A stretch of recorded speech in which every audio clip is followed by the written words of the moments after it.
कृष्णाय वासुदेवाय हरे परमात्मने प्रणतक्लेशनाशाय गोविंदाय नमो नमः।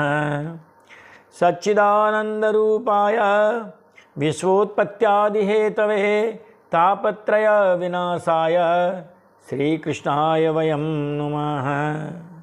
समस्त कथा श्रोता बंधुओं को जय श्रीमन्नारायण, जय श्री कृष्ण। चलते हैं कथा प्रवाह में। नित्य की भांति सुखताल जहाँ श्री सुखदेव जी महाराज राजा परीक्षित जी को श्रीमद् भागवत महापुराण की कथा सुना रहे हैं। आइए चलते हैं, आप और हम भी वहीं पर।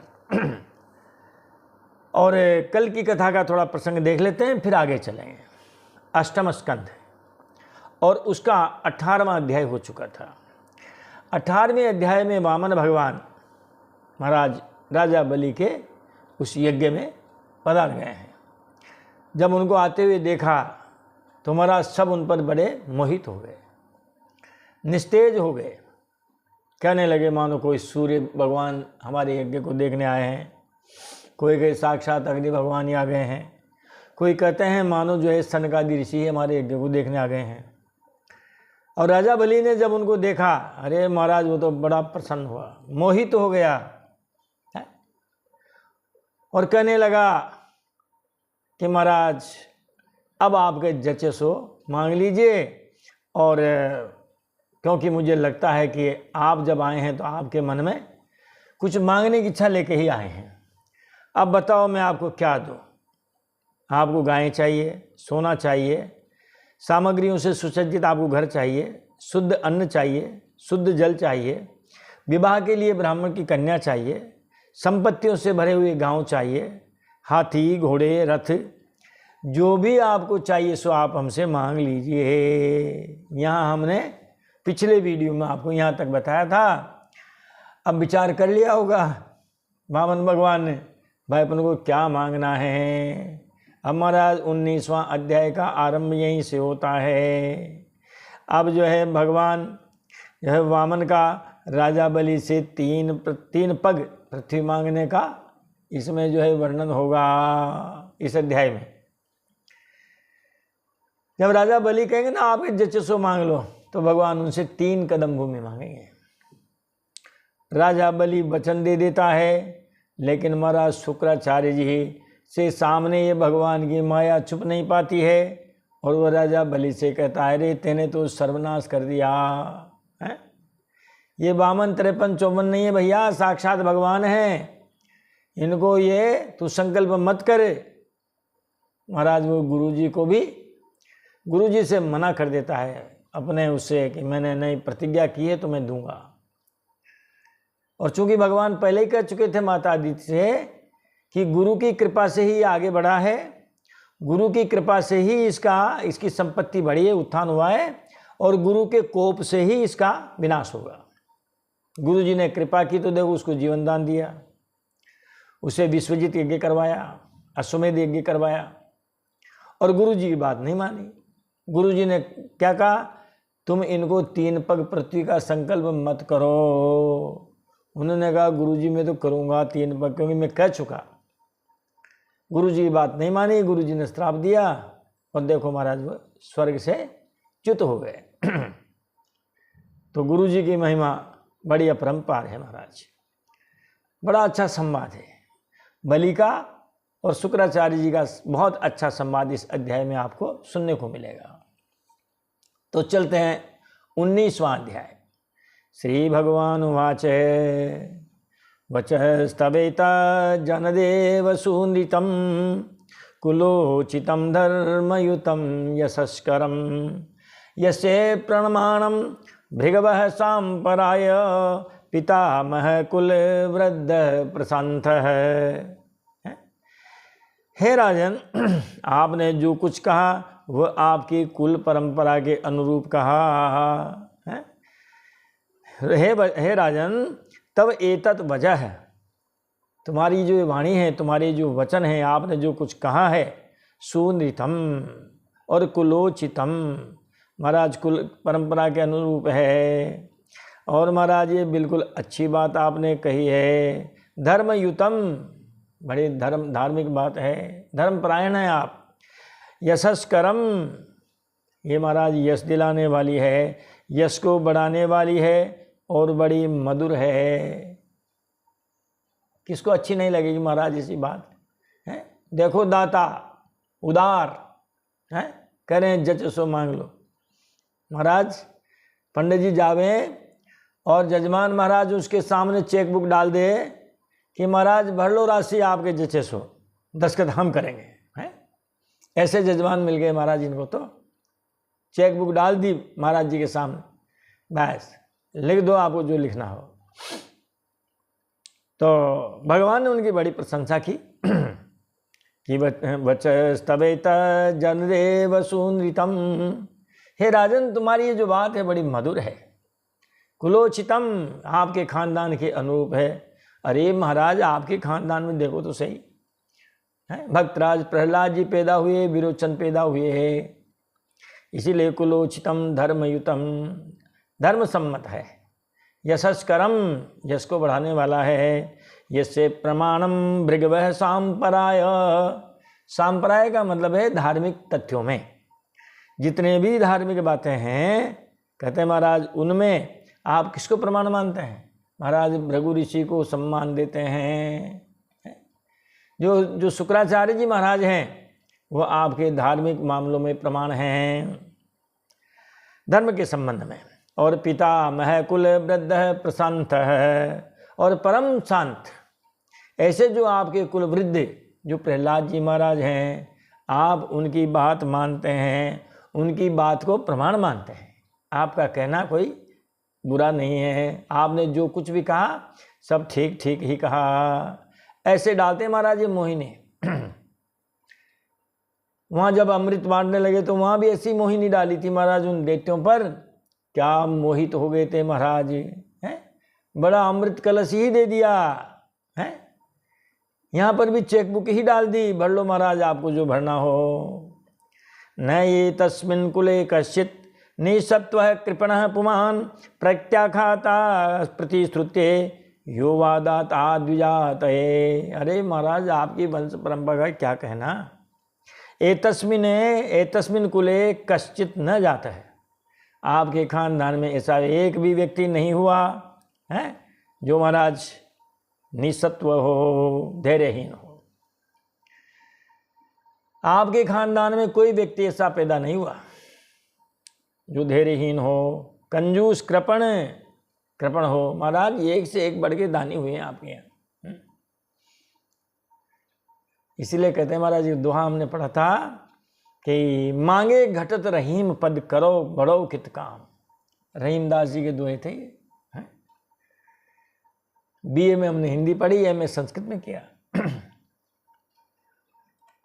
मांगे घटत रहीम पद, पद घट जाता है महाराज जब आप किसी के सामने मांगने चले जाते हैं। आप तो भले बाद में कुछ भी कर लो है, लेकिन मांगने से आदमी का महत्व समाप्त हो जाता है। मांगे घटत रहीम पद करो बड़ो कित काम, चाहे आप कितना ही बड़ा काम क्यों ना कर ले, बाद में 10 मंजिल बना ले। लेकिन जब आपने नींवें खुदवाई थी ना, तब किसी से पैसे उधार लिए थे आपने, तो कहेगा अरे अभी 10 मंजिल बना ली, जिसे क्या है वो नींवें खुदी थी ना, तब मेरे से पैसे लगे थे मांग के। हैं होता ही नहीं होता ऐसा। कहते हैं 3 पैर वसुधा किए, सारी पृथ्वी को वामन भगवान ने या सारे ब्रह्मांड को भगवान ने 3 कदम में नाप लिया, फिर भी महाराज वो तो बोने ही रहे। क्योंकि मांगने जब जाते हैं तो बोने बन के ही जाते हैं। कोई अकड़ के जाता है क्या? अपनी लाचारी दिखाता है? अरे महाराज छाछ लेने भी जाओ तो भी देखो महाराज कैसी मीठी चिकनी चुपड़ी बातें करनी पड़ती है। काकी जी अगर एक आंख वाली हो तो भी महाराज उनसे ऐसा नहीं कहते हैं कि हे काणी काकी जी छाछ रख दो, क्योंकि आपने काणी काकी कह दिया, जबकि काणी ही है वास्तव में। फिर भी अगर काणी काकी कह के छाछ मांग ली तो महाराज केजरीवाल जी का झाड़ू तैयार, आपको वो दरवाजे पे चढ़ने नहीं देगी। भगवान क्या करे? अरे महाराज आपके खानदान का क्या कहना है? कोई धैर्यहीन व्यक्ति इसमें नहीं पैदा हुआ। कोई कंजूस नहीं हुआ और कोई ऐसा भी नहीं हुआ जिसने ब्राह्मण को दान देने की घोषणा की और फिर दान नहीं दिया हो। प्रत्याख्याता प्रतिश्रुत्या द्विजात, ये प्रतिश्रुत्य, ब्राह्मण को जो है कुछ दान दक्षिणा देने की बात की हो और फिर मुकर गया हो, अदाता, दान नहीं दिया हो, ऐसा भी कोई आपके खानदान में पैदा नहीं हुआ। लोग बाग तो जब कथा करते हैं तो भजन भी गा लेते हैं महाराज यहाँ।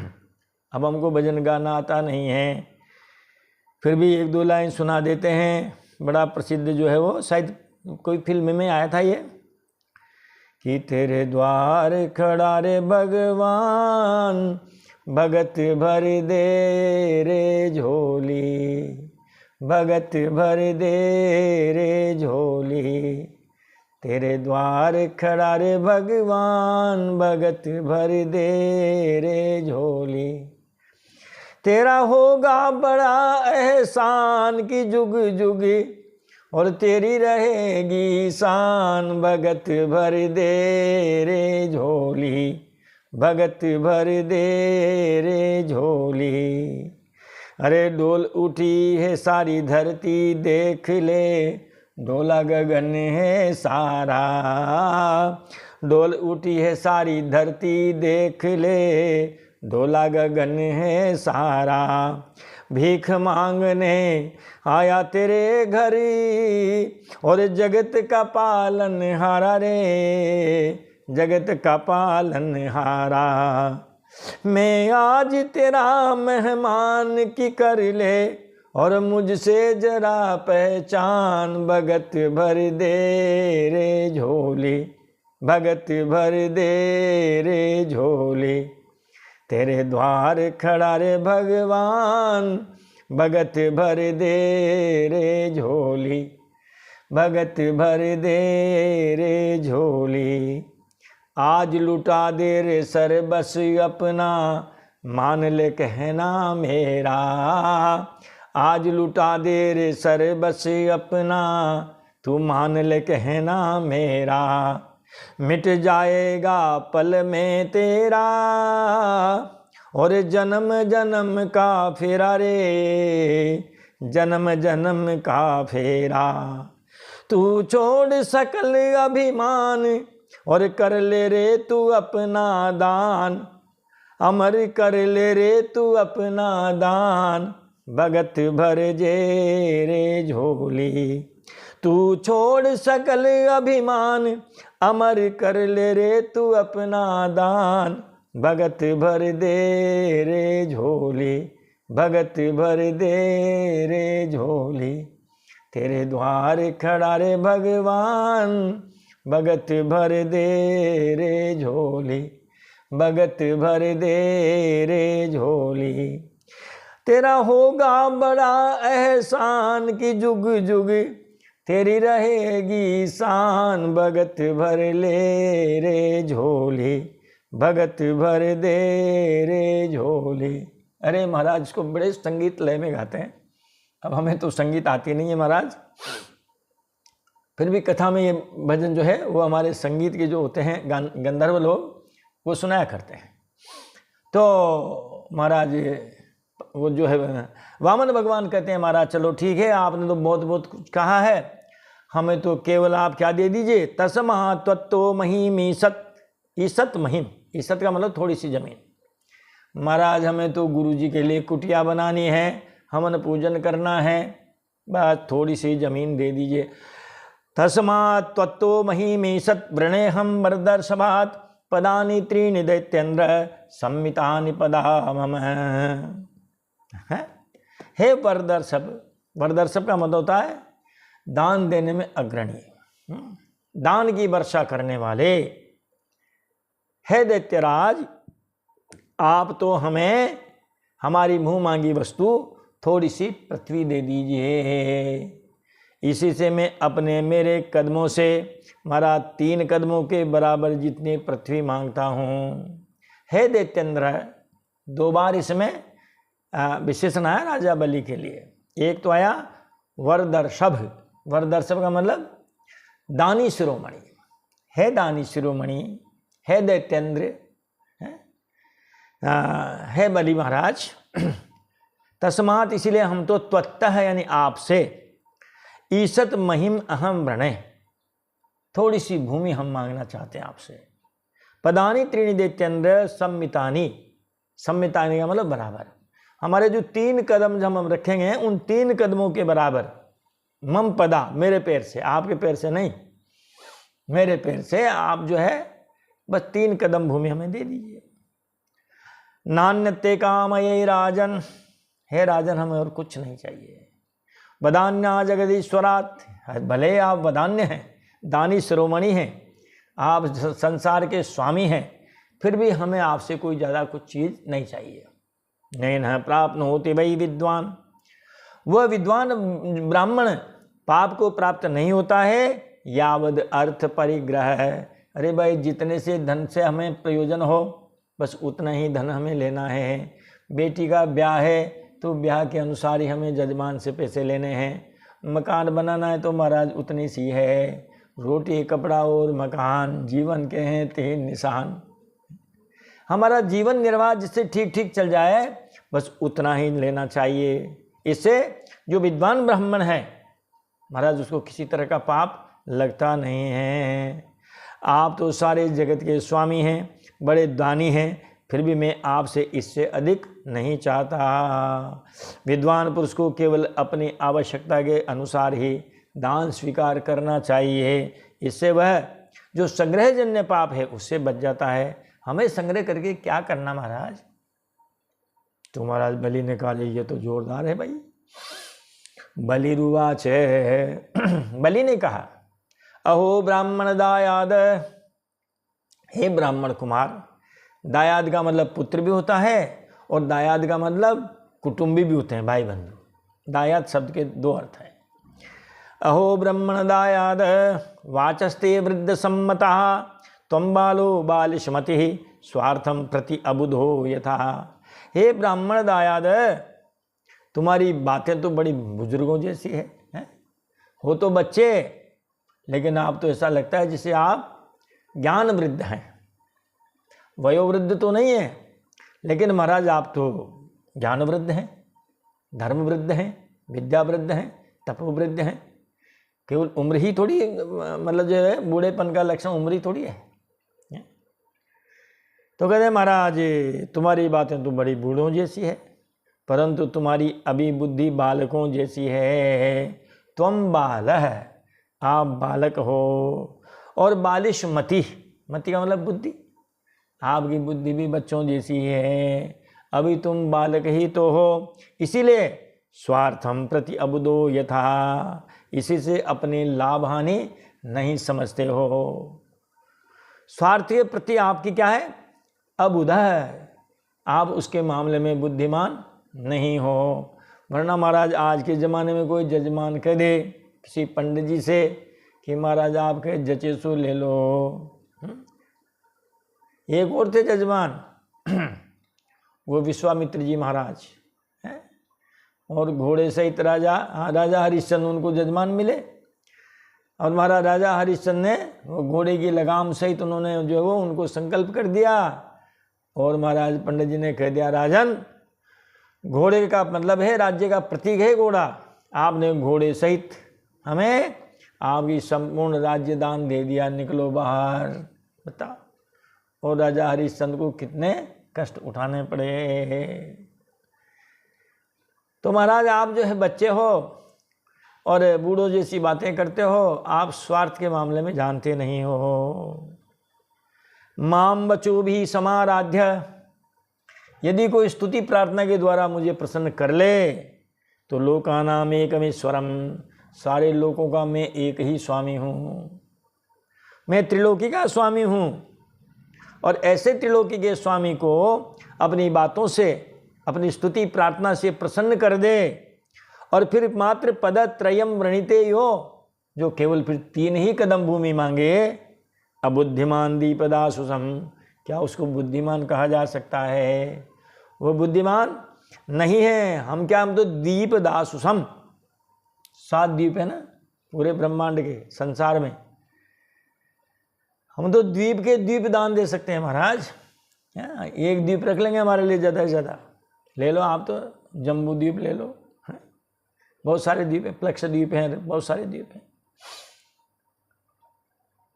तो राजा बलि कहते हैं कि हम द्वीप के द्वीप दान देने वाले हैं, हमसे कोई 3 कदम भूमि मांगे हम उसको कैसे विद्वान कह सकते हैं, कैसे बुद्धिमान कह सकते हैं। एक बार जो कोई हमें अपनी वाणी से प्रभावित कर दे तो महाराज हम उसको द्वीप के द्वीप दान दे सकते हैं, क्योंकि हम त्रिलोकी के स्वामी हैं। ये यहाँ उन्होंने थोड़ी घमंड की बात कर दी। और भगवान को सब अच्छे लगते हैं, लेकिन महाराज अभिमान अच्छा नहीं लगता। गोस्वामी तुलसीदास जी ने उत्तरकांड में लिखी है, शायद ऐसी चौपाई कि सुनहु राम करे सहज स्वभाव, जन अभिमान न राखेहु काहू। सुनहु राम करे सहज स्वभाव, जन अभिमान न राखेहु काहू। राम जी का सहज स्वभाव यह है, जन्मजात प्राकृतिक, कि वो किसी का अभिमान नहीं सुहाता उनको। अभिमान वो सहन करते नहीं हैं, अभिमान किसी का रखते ही नहीं है। किसी भगत ने कह दिया महाराज हमारी मूंछ अगर इस तरह यूँ रह जावे हैं 10:10 यूँ ऐसी, तो आपको तकलीफ महाराज क्या इसमें है, हम जाने हमारा घमंड जाने हैं। उन्होंने कहा भैया बार बार जन्म मरण में आप फंसना हो तो तुम अभिमान करो, क्योंकि मुक्ति में अभिमान ही सबसे बड़ी बाधा है। अगली चौपाई देखो आप। संस्कृत मूल है, संस्कृत का मतलब वही चक्कर, जन्म मरण का। संस्कृत मूल शूल प्रद नाना, सकल शोकदायक अभिमाना। संस्कृत मूल शूल प्रद नाना, अखिल शोकदायक अभिमाना। अभिमान पुनर्जन्म का कारण है, सारे कष्टों को देने वाला है। ताते करहीं कृपा निधि दूरी, सेवक पर ममता अति भूरी। सेवक पर उनकी बड़ी कृपा है, इसीलिए वह अपने भक्तों का अभिमान दूर करते हैं। तो यहाँ ये अभिमान वाली बात है, ले लो, हम दान, द्वीप के द्वीप हम दान दे सकते हैं। महाराज वामन भगवान ने कहा कि यावन्तो विषया प्रेष्ठः त्रिलोक्याम अजितेश्वरम न शक्नुवन्ति ते सर्वे प्रतिपूरयितुं नृपः। ये श्लोक बहुत अच्छा है महाराज, जो है ये ज्ञान कांड का श्लोक है। अगर इस पर भी अगर चले तो महाराज जी बिल्कुल बात सही है। कहते हैं इस त्रिलोकी में, त्रिलोक्याम, इस तीनों लोकों में यावंता प्रेष्ठा विषया है। इस संसार में जितने भी प्रिय वस्तुएं हैं, वो सारी की सारी प्रिय वस्तु मिलकर के भी जो अजितेंद्रिय आदमी है, जो लोभी आदमी है, महाराज उसको खुश नहीं कर सकती, उसकी पूर्ति नहीं कर सकती। बात सही है। क्या कहा वामन भगवान ने? वामन भगवान ने कहा कि हे राजन, जिस मनुष्य की इंद्रियां अपने वश में नहीं है, कामी है, क्रोधी है, लोभी है, ऐसे मनुष्य को संसार के सब प्रिय विषय उसकी कामनाओं को पूर्ण करने में असमर्थ है, समर्थ नहीं है। बताओ, बिनु संतोष न काम न साही, काम अछत सुख सपने हुनाहि। बिनु संतोष न काम न साही, काम अछत सुख सपने हुनाहि। काम अछत सुख सपने हुनाहि। यदि कामनाएं आपके हृदय में है तो सुख तो स्वप्न में भी नहीं है। हालांकि जब मनुष्य का जब भगवान ने निर्माण किया, मनुष्य को जब बनाया, तो उन्होंने 2-3 बातें इसमें डाल दी है। रजोदिका कर्मपरा दुखे छे सुख मानिना है। ये भागवत की ही पंक्ति है। कहा अधिक रजोगुण मनुष्यों में होगा, और रजोगुण का मतलब है संग्रह करना। जब वो तो छोड़ना तो सीखा ही नहीं। दिन रात वो तो संग्रह में लगा हुआ है, मरते मरते भी संग्रह में लगा हुआ है, मरते मरते भी। बताओ है क्या कोई सा जिसकी कामनाएं शांत हो गई हो? रजोदिका, जिनमें रजोगुण अधिक होगा। सतोगुणी देवता होते हैं, रजोगुणी इंसान होते हैं, तमोगुणी राक्षस होते हैं। तो हमारे हिस्से में क्या आया? रजोगुण आया। जब रजोगुण आया, संग्रह करना पड़ेगा, करेंगे तो कर्म पराहा। दिन रात हो तो भगवान ने अच्छा किया, रात बना दी। यदि रात नहीं बनाता भगवान, तो देखो महाराज दिन रात काम करते रहते। और फिर भी आज तो देख लो विज्ञान के युग में कई नगर ऐसे हैं जो रात दिन जागते हैं। बंबई जैसे शहर कहते हो तो रात भर भी जागते हो। तो कर्म परा। और दुखे से सुख मानिना है।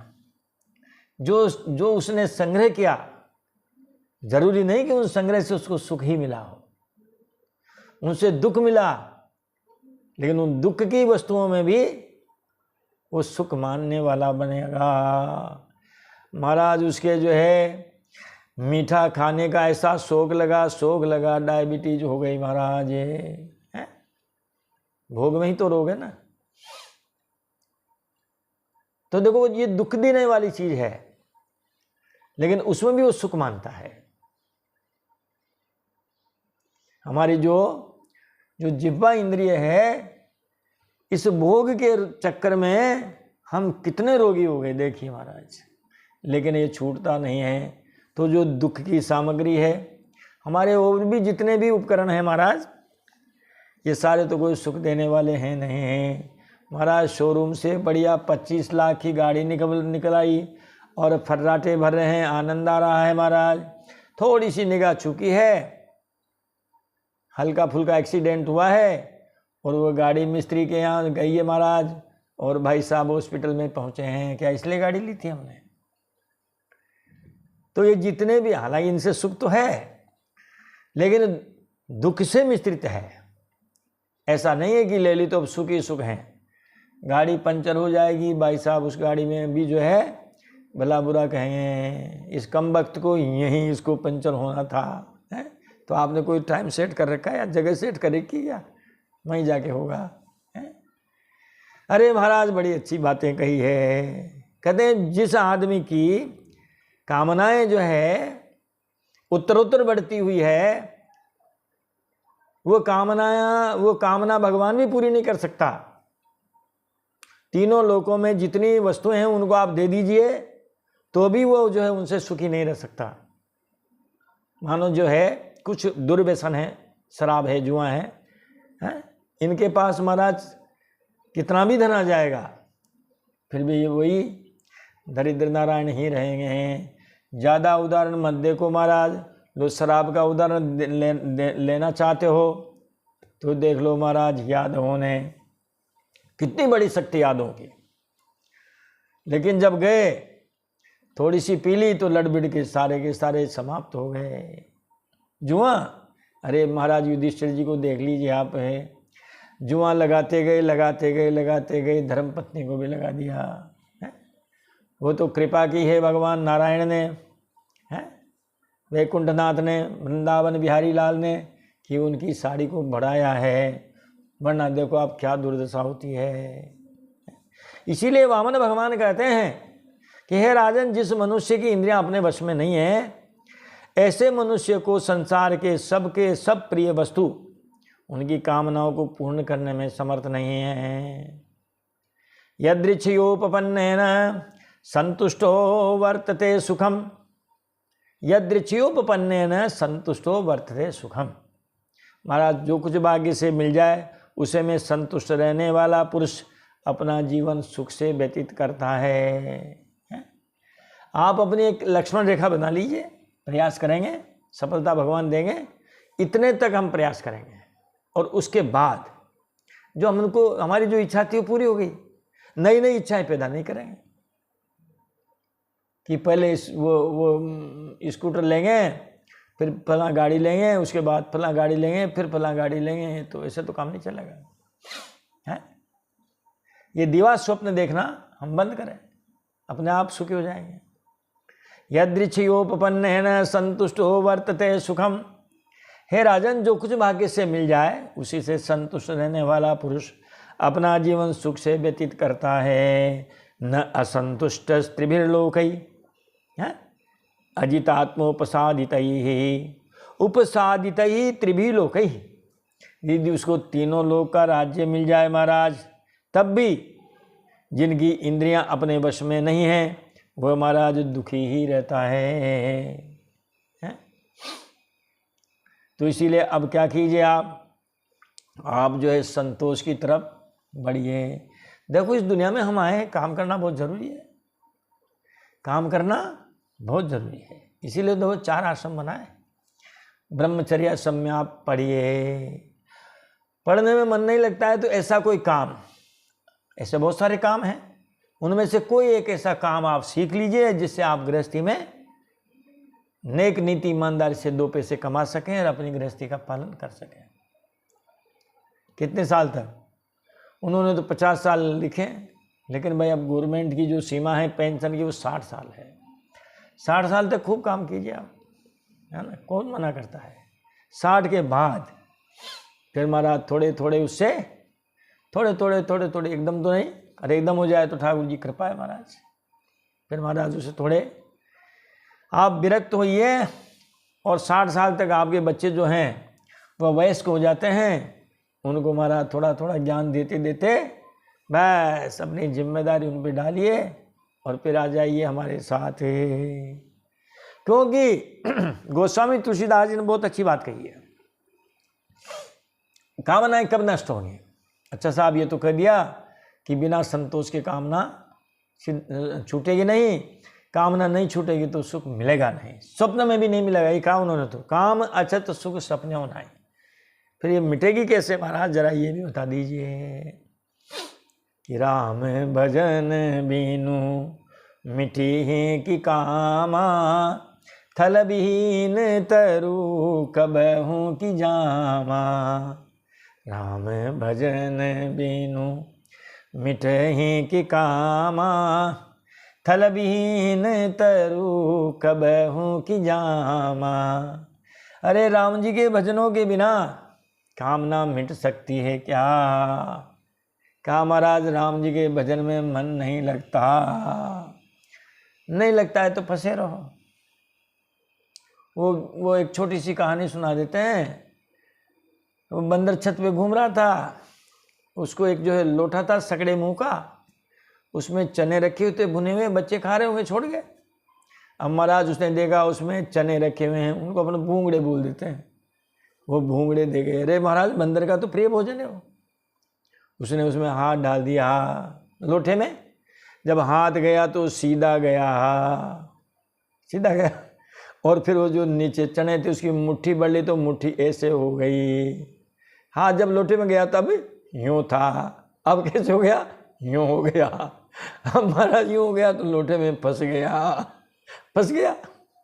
अब 2 ही स्थिति है उसकी, या तो भैया तुम फंसे रहो उन चनों के लोभ में, या तो फंसे रहो, या फिर छोड़ो चनों को, यूँ ऐसे करो, ऐसे करोगे तो निकल जाएगा।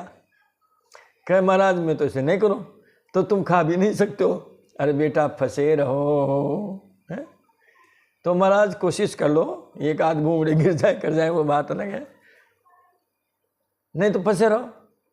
और निकलना चाहते तो कर लो ऐसे, है? बताओ आप। तो ये बात है महाराज। अरे उन्होंने क्या कही ने बहुत अच्छी बात कही थी दशरथ जी से कि महाराज दो काम एक साथ नहीं हो सकते, हंसना और गाल फुलाना एक साथ नहीं हो सकता, या तो हंसी लो या गाल ही फुला लो। उभय बीच नहीं हो ही बुआला, ये दोनों बातें एक साथ नहीं हो सकती। हंसाई ठठाब फुलाए हूँ गाला, उभय बीच नहीं हो ही बुआला। देखो सामान्य बातें, शिक्षा कितनी मिलती है इनसे। हंसाई ठठाब फुलाए हूँ गाला, ये दो बातें एक साथ नहीं हो सकती महाराज। आप ठहाके मार के हंसना भी चाहते हो और महाराज गाल भी फुलाना चाहते हो। गाल फुलाओगे तो हंस नहीं सकते, हंसना चाहोगे तो गाल नहीं फुला सकते हो। आप जो भी हमारे कथा श्रोता बंधु हैं, खुद करके देख लेना। ये गाल फूल गए, फिर हंस नहीं सके, और यहाँ से तो महाराज गाल नहीं फूले। दानी कहाऊ हरु कृपे नाई, होती न कुशली खेम रौताई। दानी कहाऊ हरु कृपे नाई, होती न कुशली खेम रौताई। अच्छा, दानी भी कहलाना चाहते हो, कंजूस भी बनना चाहते हो, मांग लो रघुकुल रीत सदा चली आई, प्राण जाए पर बचन जाए। और अब महाराज, अब आपकी ये लाइट डिम कैसे हो गई है? अरे महाराज, बड़ी बड़ी कटुक्तियाँ कही है, क्या कही बात ने राजा दशरथ जी से। तो यहाँ इस चौपाई का अर्थ यही है कि राम भजन बीनु मिटहि की कामा, थल बिहीन तरु कबहू की जामा। थल बिहीन तरु कबहू की जामा। अरे महाराज, बीज उड़ता ही रहेगा तो कोई उगेगा क्या? जब आप कामनाओं में उड़ते ही रहोगे तो महाराज राम जी के भजन होंगे क्या? थल विहीन, पृथ्वी के बिना। अगर बीज को उगना होगा, आपको बीज उगाना होगा, तो महाराज बीज को आपको भूमि में रोपना ही होगा, अंदर डालना ही पड़ेगा। और यदि बीज हवा में उड़ता रहा तो है, आप भी हवा में उड़ते रहो तो उड़ते ही रहो, है, कभी भी आपको इधर आपका ध्यान ही नहीं होगा। इसीलिए अगर मान लो आप उड़ना चाहते हैं हवा में, कामनाओं की हवा में उड़ना चाहते हो तो उड़ते रहो, कोई दिक्कत नहीं है। और यदि आप राम जी के भजन करना चाहते हो तो महाराज उस बीज की तरह, जो बीज जमी में जाएगा, जमी में जाने का मतलब है कामनाएं समाप्त। क्योंकि जब बीज नष्ट होता है तब अंकुरण होता है। कोई कहने साहब बीज भी सुरक्षित रह जाए और अंकुरण भी हो जाए, संभव नहीं है महाराज। कुछ बातें ऐसी है जो संभव नहीं है। जैसे रेत में नाव चलाना चाहो तो असंभव ही है, पत्थरों में नाव चलाना चाहो तो असंभव ही है। बड़ा हमको ये अच्छे लगे हैं, भगवान जो कह रहे हैं हमको बहुत ही अच्छे लगे हैं महाराज जी। उन्होंने कहा यदृच्छयोपपन्नेन संतुष्टो वर्तते सुखम, संतुष्टो वर्तते सुखम, ना संतुष्ट स्त्रीलोकैः अजितात्मोपसादितैः। अब आगे कहते हैं, बहुत बातें कही भगवान ने, 100वां श्लोक बहुत सारे, हमने तो 2-4 ही लिए क्योंकि भागवत कथा पूरी करनी है। अब वो 18,000 ही श्लोक अगर आपको सुनाएंगे तो महाराज फिर तो समय बहुत लगेगा। पुंसोयम संस्कृते हेतु असंतोषो अर्थकामयोः यदृच्छयोपपन्नेन संतोषो मुक्तये स्मृतः। मुक्ति के लिए तो आपको संतोष धारण करना ही पड़ेगा। और संतोष धारण कैसे होगा? यदृच्छया उपपन्नेन, हमने सोच लिया, हमें भाग्य के ऊपर भरोसा है, कर्मों के ऊपर भरोसा है, ईश्वर पर भरोसा है, 3 चीज़ों पे तो भरोसा करो। आप अपने इष्ट देव हैं उन पर भरोसा करो, आपके द्वारा जो कर्म किए उनके ऊपर भरोसा करो, आपके भाग्य पर भरोसा करो, इच्छा अनुसार अपने आप भाग्य के अनुसार जो मिल गया उस पर भरोसा करो, मोक्ष हो जाएगी, क्योंकि संतोष हो जाएगा। मोक्ष में दो ही तो शब्द हैं, मोह और क्षय। मोह का मतलब है मोह और क्षय का मतलब है क्षीण। जहां मोह क्षय हो गया, क्षीण हो गया, हो गई मुक्ति। और क्या है? आप रस्सी से बंधे हुए हैं, आपकी रस्सी खुल गई है, आपकी मुक्ति हो गई, मोक्ष हो गया। तोते को हमने पिंजरे में बंद करके और वो चुटकी लगा रखी महाराज खिड़की के, तो वही बंधन है। और वो चुटकी निकाल के खिड़की खोली महाराज, वो फर्राटे से उड़ जाएगा। देखो आप, तो अयम पुंसः संसृते हेतु, अयम संसृते हेतु पुंसः, मनुष्य का जन्म मरण का पुनर्जन्म का जो चक्कर है, वो चक्कर किसकी वजह से है? अर्थ कामयो असंतोषो।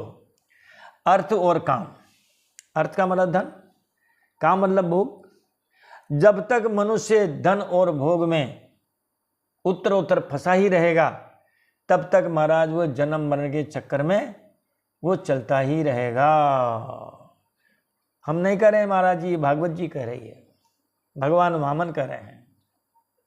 पुनरपि जननम पुनरपि मरणम और पुनरपि जननी जठरे शयनम। फिर जन्मना, फिर मरना, फिर जन्मना, फिर मरना, ये चलता ही रहेगा। तो हे राजन, धन और भोगों से संतोष न होना ही जीव के जन्म मृत्यु के चक्कर में गिरने का कारण है, तथा जो कुछ प्राप्त हो जाए उसी में संतोष कर लेना, ये मुक्ति का कारण है। यदृच्छा लाभ तुष्टस्य तेजो विप्रस्य वर्धते तत्प्रसाम्यत्य संतोषात् अम्ब सेवा सुसुक्षणे। ऐसे ऐसे शब्दों का प्रयोग होता है महाराज। यदृच्छा लाभ तुष्टस्य तेजो विप्रस्य वर्धते, विप्रस्य तेजः वर्धते, उस ब्राह्मण का ब्रह्म तेज बढ़ता है जो संतोषी हो, है? जो ब्राह्मण है स्वयं प्राप्त हुई वस्तु से संतुष्ट रहता है, उसके तेज की वृद्धि होती है। और वह यदि असंतोषी हो जाए तो महाराज कहते हैं उसका तेज उसी प्रकार शांत हो जाता है जैसे जलती हुई अग्नि में कोई पानी डाल दे तो अग्नि शांत हो जाती है। असंतोषी हो जाने पर उसका तेज भी शांत हो जाता है, वो निस्तेज हो जाता है। अम्ब से वह इव, अम्ब सा यानी पानी, इव यानी की तरह। असुक्षुणी, असुक्षुणी का नाम है, अग्नि का नाम है ये असुक्षुणी। हमने पहली बार ये शब्द सुना था जब हम भागवत पढ़ते थे, तो हमने देखा शब्दकोश, उसमें निकला असुक्षुणी अग्नि। जैसे प्रदीप्त अग्नि में आप पानी डाल दीजिए, अग्नि बुझ जाएगी, उसी प्रकार असंतोष होने पर उस ब्राह्मण का तेज समाप्त हो जाएगा। इसीलिए हे राजन, हमें तो तस्मा 3 पदान्येव, अरे महाराज 3 ही कदम बहुत है हमारे, तो यही दे दो आप तो बस। व्रणे त्वद्वरदर्शभात्, यद्यपि आप कामनाओं की वर्षा करने वाले हैं, फिर भी हम आपसे केवल 3 कदम भूमि ही मांगते हैं। एतावतेव सिद्धोहम, महाराज इसी से हमारा काम चल जाएगा। वित्तम यावत प्रयोजनम, धन उतना ही संग्रह करना चाहिए जितने की आवश्यकता हो। भले ही आप दानियों में शिरोमणि हैं, इसलिए मैं आपसे केवल 3 पग भूमि ही मांगता हूं, इतने से ही मेरा काम चल जाएगा।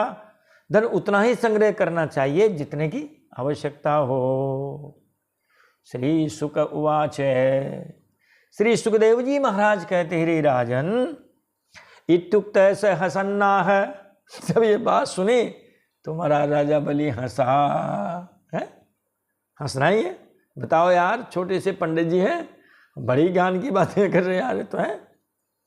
इत्युक्त स हसन्नाह, वामन भगवान की बातों को जब उसने सुना तो बड़ा हंसा। वांछात प्रतिगृह्यताम, ठीक है पंडित जी, आपकी जो इच्छा सुन ले लो। है वामनाय महिम दातुम जग्राह जलभाजनम, वामन भगवान को पृथ्वी दान देने के लिए महाराज क्या करने लगा, वो जलभाजनम जग्राह है, वो जो पानी का कलश था अपनी तरफ, उसको रामझारा बोलते हैं, जिसमें वो तूती होती है एक तरफ से, महाराज वो उन्होंने हाथ में ले लिया है संकल्प करने के लिए। अब यहाँ एक कहावत लोग बात कहते हैं हमारे कथाभ्यास, इसमें तो नहीं है, लेकिन चूंकि पुराण 18 हैं, देवता 3 हैं, 18 में 3 का भाग दोगे तो 6 18, 6 अध्यायों में भगवान विष्णु की महिमा का ही वर्णन है। वामन पुराण में कथा आती है कि जब वो संकल्प लेने लगा तो महाराज राजा वो जो शुक्राचार्य जी महाराज थे उन्होंने उसे मना किया था और वो तूती में जाके बैठ गए थे। चलो पहले श्लोकों के अर्थ देख लेते हैं, वो कथा भी आपको संक्षिप्त में हम सुना देंगे। इत्युक्त सहसन्नाह वांछातः प्रतिगृह्यता। वामन भगवान की जब बातें सुनी तो राजा बलि हंसे और कहा चलो ठीक है, तुम्हारी जितनी मर्जी हो ले लो। वामन भगवान को भूमिदान देने के लिए संकल्प करने के लिए उसने वो जलपात्र उठाया, हाथ में लिया, जग्राह ग्रह उपादान धातु है, ग्रहण किया। वैष्णवे क्षमां प्रदाशंतम उष्णा असरेश्वरम जानन चिकीर्षतम विष्णु शिष्यम प्राह विदाम्बर। सुखदेव जी महाराज कहते रहे राजन, शुक्राचार्य सब कुछ जानते थे, उनसे भगवान की लीला भी छिपी नहीं थी। जानन चिकीर्षितम विष्णु, भगवान विष्णु क्या करना चाहते हैं, क्यों आए हैं, बलि तो नहीं जानता था, लेकिन महाराज उनके गुरुदेव सब जानते थे। उन्होंने राजा बलि को पृथ्वी देने के लिए तैयार देखकर राजा बलि से कहा, विष्णवे क्षमां प्रदाशंतम। भगवान विष्णु को 3 कदम भूमि देने के लिए तैयार हुए। अपने शिष्य को जब देखा, उष्णा असुरेश्वरम, उष्णा यानी शुक्राचार्य जी महाराज, उन्होंने जो असुरेश्वर जो है बलि, उनसे कहा, क्या कहा कि भैया चक्कर में मत पड़े, क्योंकि शुक्राचार्य जी की एक आँख ठीक थी जिससे उन्होंने भगवान को पहचान लिया, अब दूसरी आँख ने नहीं पहचाना, इसलिए देख लीजिए महाराज अब उनकी आँख हो जाएगी। गोविंदाय नमो नमः। शुक्र उवाच, शुक्राचार्य जी ने अपने चेले, अपने शिष्य राजा बलि से कहा कि भैया ऐसा वैरोचन साक्षात, हे वैरोचने, हे विरोचन के बेटा बलि है, ऐसे साक्षात भगवान विष्णु, ये कोई बामन नहीं है, ये तो साक्षात भगवान विष्णु हैं। अव्यय, अव्यय का मतलब अविनाशी, व्यय का मतलब खर्चा होता है ना, आय और व्यय, तो जिसमें कोई व्यय न हो वही अव्यय, अव्यय का मतलब अविनाशी। ये अविनाशी भगवान विष्णु हैं। भैया परिचय भी दे दिया कि कश्यपाद अतिथिर्जातो, ये कश्यप और अदिति के यहाँ पैदा हुए हैं। इन्होंने अभी अभी नए नए माता पिता बनाए हैं, बनाते रहते हैं हर युग में, जब जब भी अवतार लेने का मौका आता है। तो इनके पिताजी तो कश्यप जी हैं और इनकी माताजी अदिति हैं। देवानाम कार्य साधक है।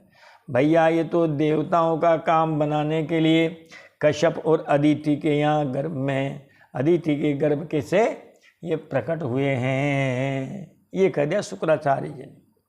और कहा, प्रतिश्रुतम त्वयि तस्मै यद अनर्थम अजानता न साधु मन्ये दैत्यानाम महान उपगतो नयः।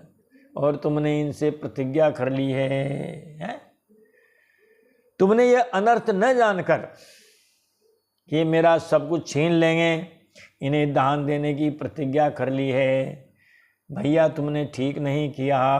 न साधु मन्ये, हम इस बात को ठीक नहीं मानते हैं। आपने इनकी माया को नहीं जाना न पहचाना, आपने अपने अनर्थ को नहीं देखते हुए आपने इसको क्या किया, आपने 3 कदम भूमि देने की प्रतिज्ञा कर ली है। ये जो है दैत्यों के लिए बहुत बुरी खबर है। दैत्यों के साथ बड़ा अन्याय हो रहा है।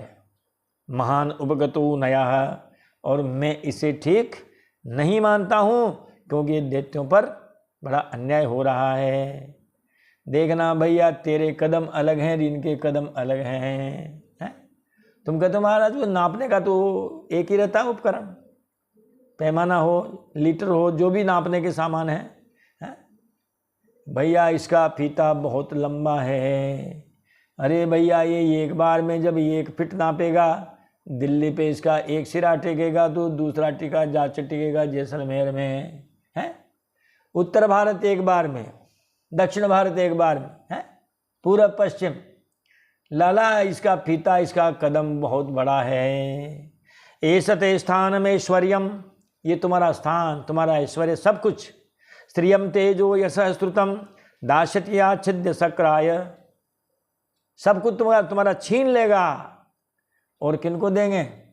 देवराज इंद्र को दे देंगे। माया मानव को हरि। अरे भैया, ये स्वयं भगवान विष्णु हैं, लेकिन अपनी योग माया से ये वामन बनकर आए हैं, माया से मानवक बने हुए हैं।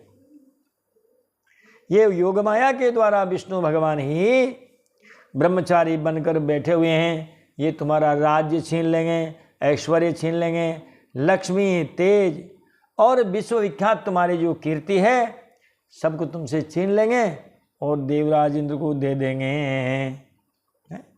त्रिभिक्रमैरिमान लोकान, त्रिभिक्रमैरिमान लोकान, 3 कदम में 3 लोग नाप लेंगे लालाए, सारे लोग को नाप लेंगे। विश्वकाय क्रमिष्यति, ये विश्वकाय हैं, विश्व रूप हैं, विश्व इनके अंदर विराजमान है। इसीलिए लाला तू 3 कदम के चक्कर में मत रह। सर्वस्वम सर्वस्वम विष्णवे दत्वा, अगर तू सारा का सारा राज्य संपत्ति तू इनको दे देगा तो मूढ़ वर्तिष्यते कथम, अरे मूर्ख, तुम्हारा जीवन निर्वाह कैसे होगा? पंडित जी महाराज आए और आपने अपनी पूरी संपत्ति पंडित जी महाराज को दे दी है? अब निकलो बाहर। कहा जब ये तेरा सब कुछ छीन लेंगे तब तू बता तेरा निर्वाह कैसे होगा? हे राजन, ये विश्वरूप हैं, 3 पग में तो ये सारे लोगों को नाप लेंगे। अरे मूर्ख, जब तुम अपना सर्वस्व ही विष्णु को दे डालोगे तब तुम्हारा जीवन निर्वाह कैसे होगा? क्रमतो गाम पदैकेन द्वितीयेन दिवं विभो खमचकायेन महता तार्थेयस्य कुतो भवेत्। अरे राजन, ये विश्वव्यापक भगवान एक पग में पृथ्वी को नाप लेंगे, दूसरे पग में स्वर्ग को नाप लेंगे, और इनका जो विशाल शरीर है उससे आकाश भर जाएगा। तब बता उनका तीसरा पग कहाँ रखा जाएगा? तू तो 3 कदम भूमि देने की बात करता है, 1 कदम में क्या होगा? पृथ्वी, 1 में स्वर्ग। जब भगवान इतने बड़े होंगे तो उनका शरीर भी तो बड़ा होगा, तो जो शरीर है उससे महाराज ये आकाश भर जाएगा। अब बताओ तीसरे पग को कहाँ रखा जाएगा? फिर कहते हैं कि न तद्दानम प्रशंसन्ति येन वृत्तिर्विपद्यते दानम यज्ञस्तपः कर्म लोके वृत्तिमतो यतः। अरे राजन, उस दान की विद्वान लोग प्रशंसा नहीं करते हैं जिस दान के देने से जीवन निर्वाह के लिए कुछ बचे ही नहीं, जीवन संकट में आ जाए। ऐसे दान देने से दान को कोई प्रशंसा नहीं करते हैं। देखो ना आप, जब विश्वामित्र जी महाराज को दान दिया राजा हरिश्चंद्र ने, तो देखो महाराज चांडाल के घर यहाँ नौकरी करनी पड़ी। दान और फिर दान की दक्षिणा देखो, उनकी जो पटरानी राजरानी थी महिषी, देखो महाराज की पंडित जी के यहाँ सेवा करनी पड़ी, बालक को सर्पदंश हुआ है। अरे महाराज हरिश्चंद्र की कथा कहेंगे तो मेरा नाम खुद का भी हरिश्चंद्र है। अरे कथा बहुत लंबी हो जाएगी। खैर वो उस जमाने के थे, मैं कलयुग का हूँ। मैं नहीं कहता हूँ ऐसा कि मैं उस जैसा हूँ, पैरों की धूल भी नहीं है। दूसरा मेरा जो उपनाम, अंग्रेजी में उसको सरनेम कहते हैं, वो दादीच है, जो ददीची ऋषि से संबंध है। तो महाराज हम ये सोच लें कि हम भी वही ददीची ऋषि हैं, तो महाराज ये भूल हो गया हमारी। हम कुछ नहीं है, बिल्कुल तुच्छ सामान्य है, उनके चरणों की धूल भी नहीं है महाराज। न तद्दानम प्रशंसन्ति येन वृत्तिर्विपद्यते, उस दान की कोई प्रशंसा नहीं करते भैया जिस दान के देने से आदमी का जीवन निर्वाह ही ना हो सके, सारी वृत्ति खत्म हो जाए। इसलिए यज्ञ, दान, तप और भी कर्म जितने भी हो इस संसार में, ऐसे करो कि जिससे अपना घर भी चलता रहे और परोपकार भी हो जाए, जिसका जीवन निर्वाह ठीक ठीक चलता रहे, जिससे वही संसार में दान, यज्ञ, तप और परोपकार कर सकता है। जब कुछ भी नहीं रहेगा तो आगे क्या करोगे आप? वहीं जो है वो तो सारा बिल्कुल ब्रेक हो गया महाराज। उन्होंने कह भी दिया 5 जगह अपने धन को रखो। आप लोग सब भी सुन लो, आप लोगों के पास भी धन है, हमारे पास भी है। लोगों को ये देखो, आप किसी से कहो यार आपके पास एक बात है, कोई कमी नहीं है धन की, तो चिढ़ जाएगा आपसे। अरे आपके खर्चा बहुत है यार, आपके बराबर किसी का कोई खर्चा नहीं है। तो हाँ यार मेरे तो भैया क्या करूँ मैं ही जानता हूँ, मेरा इतना खर्चा है। नहीं किसी उल्टी बात के दे रहे तुम्हारे क्या खर्चा है यार, आमदनी तो है। तो कहेंगे उठो यहाँ से चलो, क्यों चाय पिलाएं तुम्हें, है? तो देखो महाराज जी, जो शुक्राचार्य गुरु तो है ही सही है। तो गुरु जी तो देखो आप गुरु की तरह बात कर रहे हैं। कहा लाला 5 जगह धर्म को रखो, बांटो। धर्माय, यशसे, अर्थाय, कामाय, स्वजनाय च। धर्माय, यशसे, अर्थाय, कामाय, स्वजनाय च पंचदा विभजन वित्तम इहामुत्र च मोदते। अरे राजन, जो मनुष्य अपने धन को 5 भागों में बांट देता है, कुछ धर्म के लिए, कुछ यश के लिए, हाँ कुछ यश भी तो हो, कुछ पंखे लगा दो स्कूल में या कहीं धर्मशाला में, हैं 2-4 बेंच वगैरह गार्डन में रखवा दो भाई। कुछ धन की अभिवृद्धि के लिए, हैं अरे भाई जो है बैंक में डाल देंगे तो ब्याज तो आएगा, हैं। कुछ भोगों के लिए, कुछ अपने जो है भोजन प्रसादी अच्छी हो इसके लिए, और कुछ अपने स्वजनों के लिए हैं, अपने भांजे भतीजे जो भी हैं, जामना भात मुसाला, हैं इनके लिए भी रख लो। ऐसा व्यक्ति इस लोक में और परलोक दोनों में ही सुख पाता है। इहा मूत्र, यह का मतलब यहाँ, अमूत्र का मतलब वहाँ। जो व्यक्ति अपने धन को इन 5 जगह पर खर्च करता है, उसकी ख्याति यहाँ भी होती है और वहाँ भी होती है। कहते हैं महाराज, जब उन्होंने कहा कि महाराज एक बात है, हमने जब ब्राह्मण से कह ही दिया तो हम उनसे मना कैसे करें, झूठ कैसे बोले हैं। उन्होंने कहा यार 4-5 जगह ऐसी है जहाँ झूठ बोल भी दो तो पाप लगता नहीं है। बताओ आप गुरुजी कैसी बातें करेंगे। 4-5 जगह ऐसी है जहाँ झूठ बोल दो तो वो झूठ नहीं है। वो कहाँ स्त्रीषु नर्म विवाहे च व्रत्यर्थे प्राण संकटे गो ब्राह्मणार्थे हिंसायाम नानृतम स्याज्जुगुप्सितम। अगर मान लो भाई स्त्रियों को प्रसन्न करने में थोड़ी बहुत झूठ बोल दें, हैं देखो आप, जब हमने तो कर फिल्म में देखी नहीं मगर कहे तेरे लिए हम तारे तोड़ लाएंगे। बताओ ये गुलाब का फूल भी नहीं ला सकते, क्यों कांटे ना उसमें। अब वो कह दे ये हैं कि जाओ थोड़े गुलाब के फूल तोड़ लाओ, अरे उसमें तो कांटे चुभ जाएंगे उसमें तो। अरे जब तुम तारे तोड़ रहे हो तो गुलाब के फूल क्यों नहीं तोड़ सकते, बताओ आप। तो कहा अगर महिलाओं को प्रसन्न करना हो, अब वहाँ झूठ बोलनी पड़े तो महाराज कोई बात नहीं है। आभूषण के लिए, कपड़ों के लिए रूठ जावे श्रीमती जी, तो महाराज उनसे कह सकते हो कि अब की बार की पूरी तनख्वाह तुम्हारी, बाय आते ही ले लेना। जब तुम्हारे पास आवे तो जिसमें तुम खर्चा कर रहे हो जो करते ही है।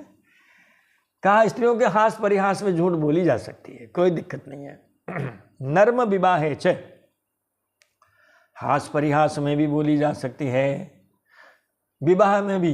अगर विवाह में थोड़ी बहुत झूठ बोलनी पड़े महाराज, बोलते ही हैं। आप जो है वो ऐसे कई उदाहरण मिलते हैं हमें कि साहब वो वहाँ जब हम गए ना सगाई के लिए तो कोई कागज पत्र तो देखता ही नहीं है। वो ब्याई जी हमको ले गए खेत में और कहने लगे ये खेत भी अपना है, ब्याई जी ये खेत भी अपना है। वो उधर आप जो देख रहे हो जिसमें वो सरसों है, बस वो भी अपना ही है। तो थोड़ी कहेंगे कि लाओ तुम्हारी गिरदावली लाओ। ठीक है भाई आपके ही होंगे, चलो पढ़ाई लिखाई की तो लो डॉक्यूमेंट्स देख लो तत्काल। तो ब्याह में भी इस प्रकार थोड़ी बहुत झूठ चल सकती है? और किस में वृत्यर्थ है, अपनी आजीविका की रक्षा के लिए। और कहाँ प्राण संकट है, जहाँ प्राण ही संकट में हो महाराज तो थोड़ी बहुत झूठ चल सकती है। गो ब्राह्मणे हिंसायाम, अरे महाराज गाय और ब्राह्मण के हित के लिए कोई कसाई गाय के पीछे भग रहा हो और गाय आपके आगे के भग गई थोड़ी देर बाद कसाई आया, आपसे पूछा, खो जी ये गाय गई है इधर? अब आपने सत्यवादी बन के कह दिया, हाँ महाराज इधर ही गई है। उसने गाय को मार दिया तो महाराज पाप आपको भी तो लगा, आप ही ने तो बताइए। अगर उसको आपने कह दिया भैया इधर नहीं आई है, हमने तो देखा नहीं, 2 घंटे से बैठे हैं यहाँ, वो मुड़ जाएगा, गाय का प्राण बच जाएगा, महाराज उससे आपको पुण्य, इस झूठ में भी पुण्य लगा है। तो कहते प्राण संकट में होने पर गाय और ब्राह्मण के हित के लिए और किसी को मृत्यु से बचाने के लिए गो ब्राह्मण अर्थे हिंसायाम नानृतम साजुगुप्सितम। वो जो झूठ है, वो झूठ भाषण भी निंदनीय नहीं है। कहते हैं महाराज झूठ, कन्हैया जी को तो कर कहना ही क्या वो तो झूठ के सरदार बताते हैं, उनको तो लोग भाग हैं। कई झूठ उन्होंने बोली है, राम जी ने नहीं बोली, बस केवल एक बार बोली है, वह भी हास परिहास में ही बोली है। सुपन आई का महाराज तुम सम पुरुषन मौसम नारी ये संयोग विधि रचा विचारी। उन्होंने सीता जी की तरफ देख कहा भाई ये हमारी धर्म पत्नी है और ये हमारे छोटे भाई हैं लक्ष्मण जी, ये कुंवारे हैं, चाहो तो आप प्रस्ताव भेजो इनके पास। जब भी भाई लक्ष्मण जी तो शादीशुदा थे। क्या कहा राम जी ने, किसी तहि चीतई कही प्रभु बाता अहि कुमारी मोर लघु भ्राता। सीतहि चीतई कही प्रभु बाता अहि कुमारी मोर लघु भ्राता। सीता की तरफ देख करके भगवान ने कहा ये हमारी धर्म पत्नी है, छोटे भैया लक्ष्मण जी कुंवारे हैं, आप चाहो तो इनसे अपना विवाह का प्रस्ताव रख सकती हो। तो भाई यहाँ झूठ बोली है राम जी ने, लेकिन ये ऐसा है कि तो हंसी मजाक है ना, तो यहाँ उनको कोई पाप थोड़ी लगा है। इस प्रकार यहाँ ये 19वें अध्याय का विराम हुआ है और हम भी वाणी को यहीं विराम देंगे, क्योंकि ज़्यादा लंबे वीडियो हम नहीं बनाएंगे। छोटे अध्याय होंगे तो 2 बन जाएं, 3 बन जाएं, बड़े होंगे तो 1 बन जाए। कभी ऐसा भी आएगा जब एक ही अध्याय में हमें 2 दिन भी लग सकते हैं। तो आपको अब हम करते हैं प्रणाम और मिलते हैं अगले वीडियो में। तब तक के लिए जय जय श्री राधे श्याम, बोलिए बाल कृष्ण लाल की जय, अयोध्या नाथ की जय। जय जय श्री सीताराम, हर हर हर महादेव शंभो।